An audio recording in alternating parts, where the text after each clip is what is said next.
My name is Terrence, and this is Vivian. We currently live here in Missouri City, Texas. If it wasn't for MedCare, we wouldn't have any care at home, period. No doubt whatsoever. Dealing with the providers before, they look at every kid, in my opinion, as just a case file and not a child. It's a number with an associated dollar amount to them. Without some extra services of people that actually have gone through this, or nurses and therapists that have seen these type of things before, and just resources that we can fall back on, we would have been totally lost.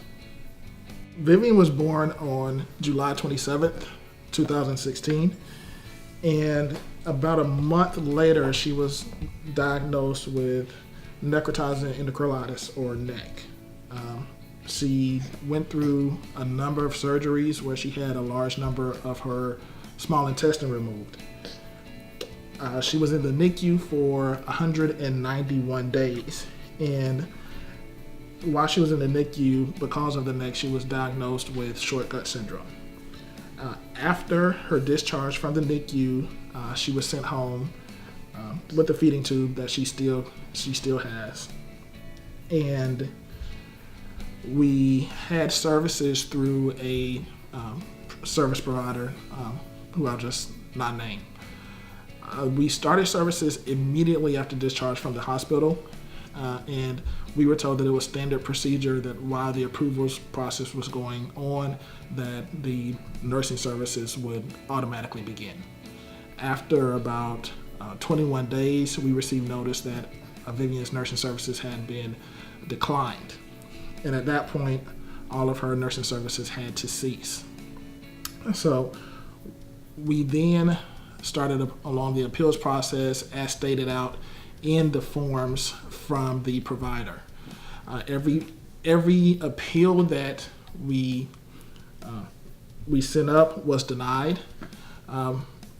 It was odd because they denied us even before their service coordinator came out to do the physical assessment of Vivian.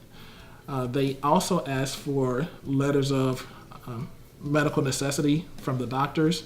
We proceeded to get them from her primary care physician, as well as her surgeon, and her gastroenterologist. Even with those, they then came back again and said that her services were denied.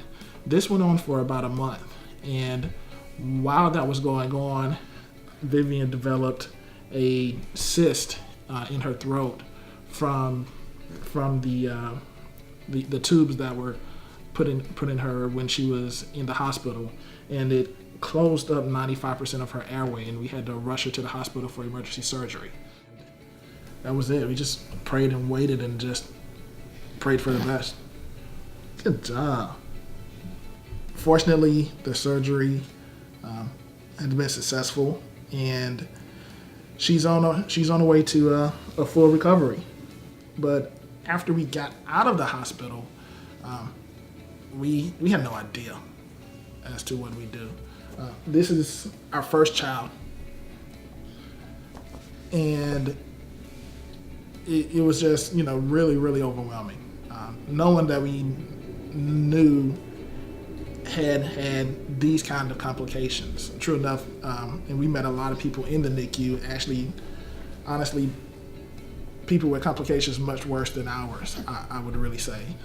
But it's like a family in there, and everybody understands really your pain, and you try to develop that support group. But once you leave the hospital, that support group's gone, and it's just you. The cyst was removed, and the real shame about it all is if we would have had nursing services, we would have better been able to, I guess, pre-diagnose what was going on with her, because nobody knew. We couldn't really tell. We thought at one point that she just had asthma, but when she got into the surgeons, and the surgeon looked at her, the surgeon said, "Look, any later, and she might not have been here with us." So we continued through the appeals process with the other MCO, And it was only until we actually consulted the ombudsman that we finally got results. We had actually gotten our 4th denial for nursing services for Vivian. And after that 4th denial, I called the ombudsman. So I think I received a denial letter at about 11 in the morning. I called the ombudsman at about 11:45 and told our story. The ombudsman then contacted that said MCO, and then about an hour later, the MCO called us back and said, okay, you can have services, just miraculously, without saying anything about the conversation that had happened with the ombudsman at all.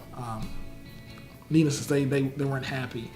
But as soon as we got our services, and because I was so poor, we finally had to change companies that we were working with. And since the state of Texas only has 2 companies, there was only other one place to go. But luckily, the second company has been very, very understanding and very supportive. And I think Vivian she's a recipient of all that good work, aren't she?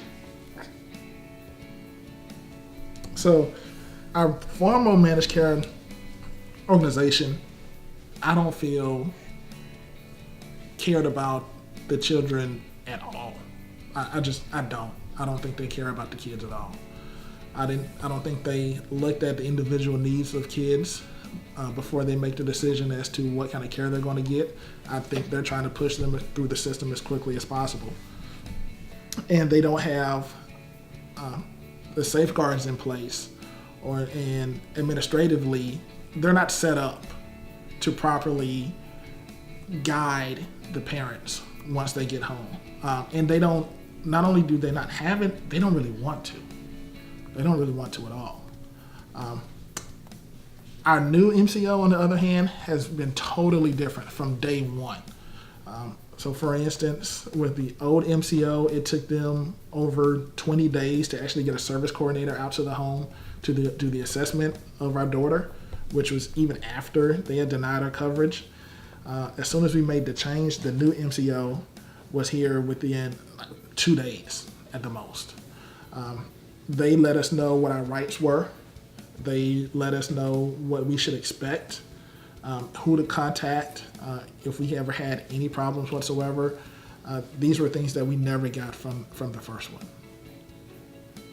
So we've had MCOs, service coordinators from both managed care organizations come out to do the assessments of Vivian. I think both of the service coordinators arrived at the same conclusion when they actually met Vivian. However, the information from the service coordinators from the previous MCO apparently aren't necessarily used in their determination of the type of healthcare that they serve. Whereas the recommendations of our service coordinators now for the current MCO are vital to the determination of the kind of care that the child receives. So it's been night and day. I'm really glad that we've had this particular MCO and these particular results. We researched all of our speech therapists, our physical therapists, and our occupational therapists with help through MedCare. We also found out the differences in the type of nursing services that we were supposed to have and what they were trying to push us to get. If we didn't have anybody to teach us what the difference between private duty nursing was and skilled nursing, we would have opted for the wrong type of services for our child. I think things like that. If I had the chance to talk to, you okay? If I had a chance to speak to any politician, if I had a chance to speak to any member of the Texas legislature or any of our senators or representatives in higher government, I say, look, I understand. I understand we only have so much money. I understand that hard decisions have to be made. We have to do it every single day. But we also have to understand that what you're doing right now is giving people like Vivian a chance to grow up and to be like you. And when you start cutting funding for children with short gut, or children that have had heart operations, or kids that have pulmonary problems, and you're not giving them the adequate service that they need to grow up and become healthy, you're actually depriving them of that chance to have that same future that you have right now. And who are we to do that? Who are we to put a price on our children's health, especially our youngest ones? These guys, they don't have anyone else. All they have is us. All Vivian has is myself and her mom. And when her needs get to be too great and they're out of our hands, we need assistance. And please don't take that assistance away just because you'd rather spend money on more, let's just say, roads or bridges or guns. Because to me, it doesn't matter. Because none of that stuff matters if you don't have people like this to use it. You want to say thank you? Huh? Say thank you. You want to say thank you?